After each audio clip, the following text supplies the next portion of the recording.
Ертегі дыбысының мектептегі күні. Ертеде әріптер елінде д деген еңбекқор, ақылды дыбыс өмір сүріпті. Ол әрқашан білімге құштар, бәрін білгісі келеді екен.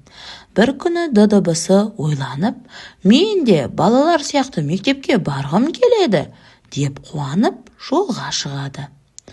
Мектепке келсе, оны алдынан ұстаз қарсы алады.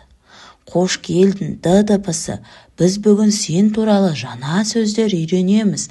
Бәлкім сен өзіңді балаларға таныстырғың келетін шығар, деп сұрапты. Д дыбысы қуана келіседі. Сәлем достар, мен дауыссыз д дыбысымын. Қараңдаршы тақтаға, менің көркем жазылуым қандай әдемі. Және мен қандай әдемі сөздерде кездеседі екенмін. Кәні бірге талдап оқып көрейікші. Дала. Дала деген сөз 4 дыбыстан тұрады. 2 дауысты дыбыс, 2 дауыссыз дыбыс. Д дыбысы сөздің басында кездеседі, және дала деген сөзде 2 буын бар. Жарайсыңдар балалар.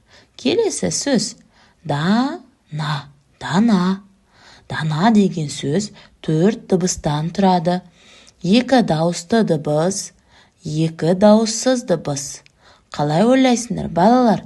Егер сөзде 2 дауысты дыбыс болса, сөз неше буыннан тұрады? Әрине, дұрыс. 2 буынды сөз. Жарайсыңдар балалар. Адам деген сөзде 4 дыбыс бар. 2 дауысты дыбыс, 2 дауыссыз дыбыс. Сонда д дыбысы сөздің қай бөлігінде тұр? Кім айтады екен? Таптыңдар ма достар? Д дыбысы сөздің ортасында тұр. Бұл сөз 2 буынды сөз. Келесі сөздің әдемісін қараңдаршы. Дос деген сөз 3 әріптен 3 дыбыстан тұрады. 1 дауысты, 2 дауыссыз дыбыс бар. Д дыбысы бұл сөздің басында тұрады.